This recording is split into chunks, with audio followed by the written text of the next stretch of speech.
Bem-vindos à aula 3 do curso de Introdução à Psicanálise e Psicoterapia Breve, Teorias e Principais Conceitos.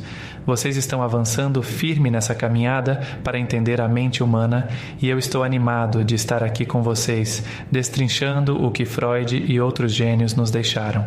Na aula 2, vocês viram como a psique se estrutura e funciona, o inconsciente, o id, o ego, o superego, as defesas que seguram a onda.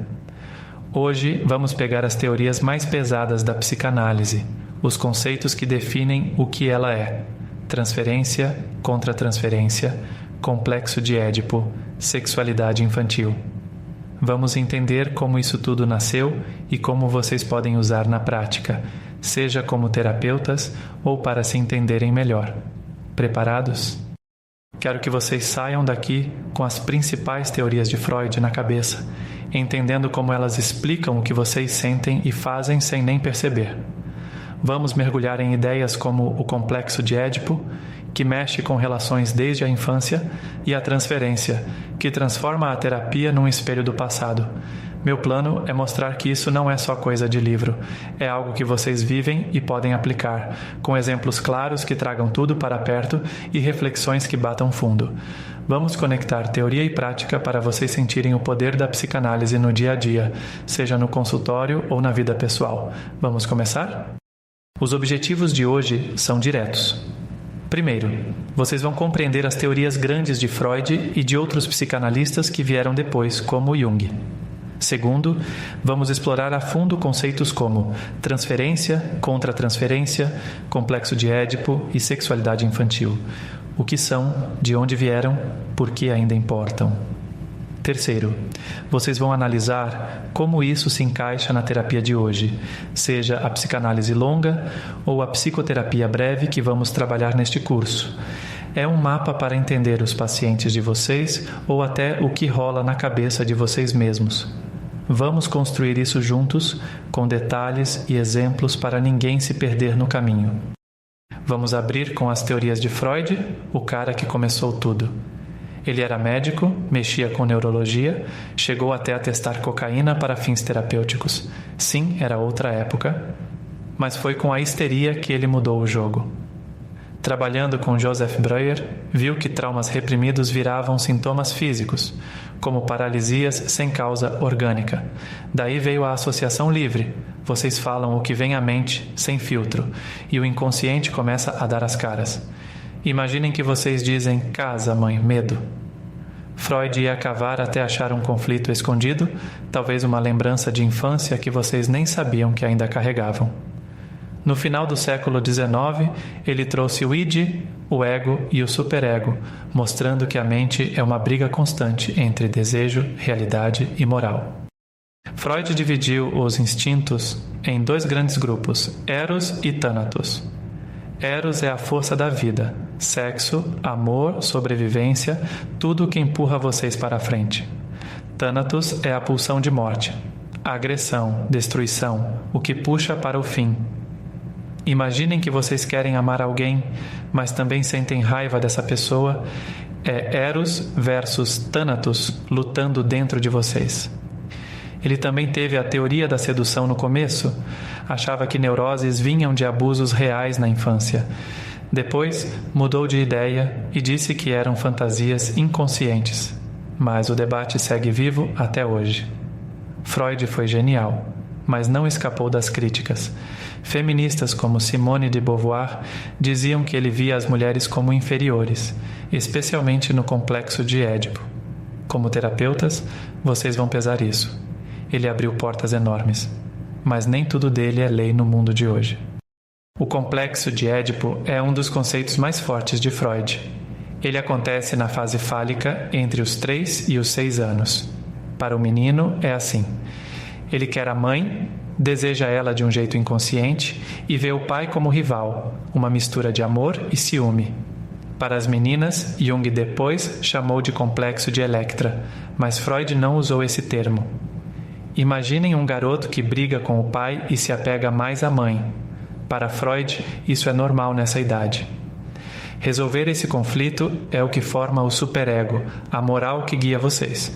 Se não resolve, pode virar neurose, dificuldades com a autoridade, com amor, com identidade. Imaginem um paciente que não suporta chefes e vive em pé de guerra com eles. Será um pai não vencido na infância? É uma lente para entender relações e como elas ecoam na vida adulta. Mas nem todo mundo compra essa ideia. Alguns dizem que Freud exagerou na sexualidade infantil e que o Édipo não é universal. Depende da cultura, da estrutura da família. Imaginem uma casa sem pai ou com pais do mesmo sexo. Como fica o Édipo aí? Mesmo com as críticas, vocês, como terapeutas, vão ver ecos disso nos pacientes, rivalidades e desejos que voltam anos depois, mesmo que de jeitos diferentes.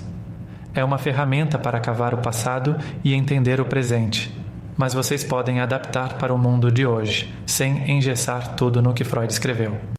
Agora, transferência e contra-transferência. Esses são o pulso da terapia. Transferência é quando o paciente joga em vocês sentimentos antigos, amor, raiva, medo, que eram para a mãe, o pai, alguém do passado. Imaginem que ele te acha duro, crítico, como o pai dele foi. Não é sobre vocês, é sobre o que ele carrega lá dentro. Freud viu isso como resistência no começo, mas depois entendeu que era uma chance de ouro para trabalhar o reprimido. Contra-transferência é o inverso. Vocês sentem algo forte pelo paciente como irritação ou pena e precisam checar se é de vocês ou se ele está colocando isso em vocês. Imaginem que ele te culpa por algo e vocês ficam bravos. Será que é o paciente ou um gatilho pessoal de vocês? Na prática, isso é puro ouro. Vocês ouvem um paciente te chamar de salvador e pensam: quem ele queria que o salvasse antes? Ou sentem pena dele e se perguntam: isso é meu ou é dele me puxando para esse papel? É um jogo de espelhos que revela o inconsciente em ação. Como terapeutas, vocês usam a transferência para criar empatia e cavar fundo. Mas têm que ficar atentos para não se perder nas próprias emoções. Na psicoterapia breve, que é nosso foco, vocês pegam esses sentimentos rápido e trabalham eles em poucas sessões. É uma ferramenta poderosa para ir direto ao ponto. Carl Jung entra na história pegando o inconsciente de Freud e indo além. Ele trouxe o inconsciente coletivo, uma camada que todos vocês compartilham, cheia de arquétipos, figuras como a sombra, o herói, o self. Imaginem que vocês sonham com um velho sábio que dá conselhos. Pode ser o arquétipo do guia falando com vocês.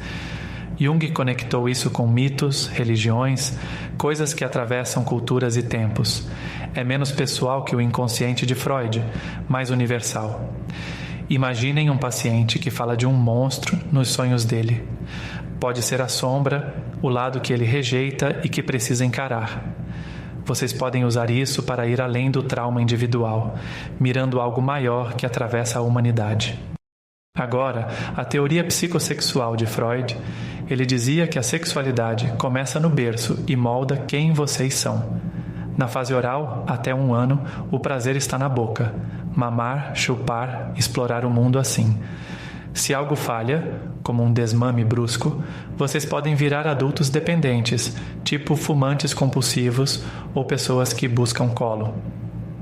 Imaginem um paciente que come demais quando está ansioso. Será uma fixação oral?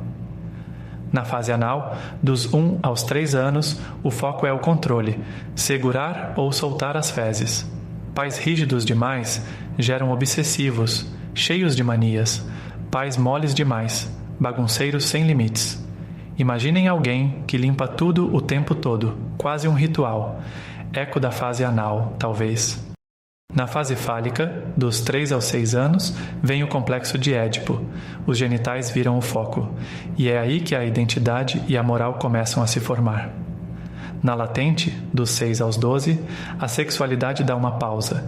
E vocês focam em escola, amigos, aprendizado. Na genital, da puberdade em diante, o desejo amadurece. Amor e trabalho definem quem vocês são. Imaginem um adolescente que não sai da família, grudado nos pais. Será uma fixação em fases passadas? Freud tomou pedrada por botar sexo em tudo, e falta prova concreta para algumas fixações. Mesmo assim, vocês vão ver traços disso nos pacientes, como o passado bagunça o presente de jeitos que nem eles entendem.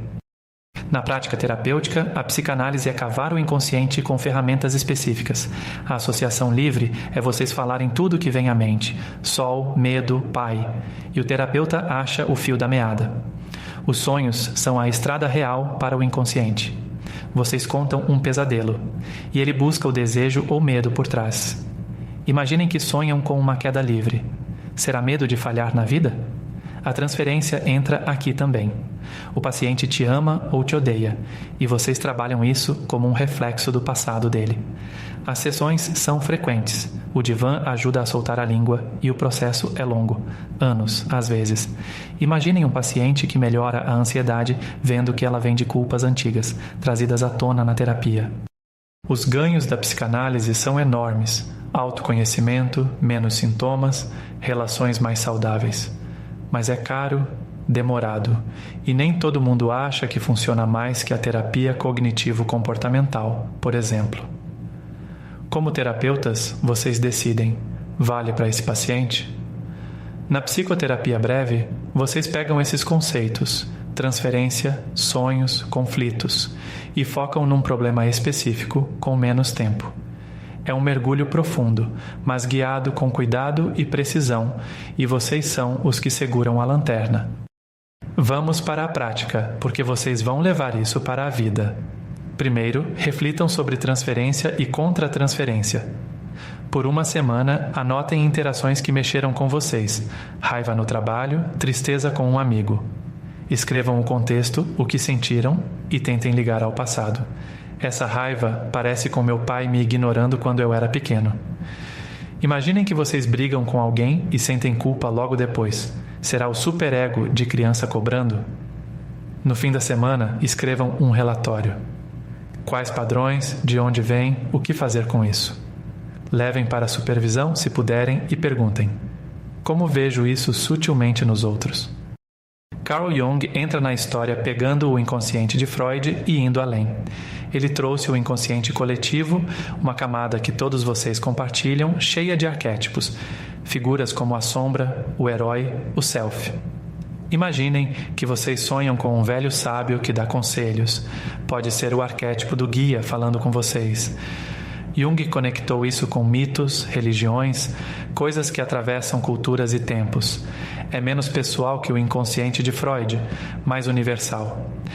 Imaginem um paciente que fala de um monstro nos sonhos dele.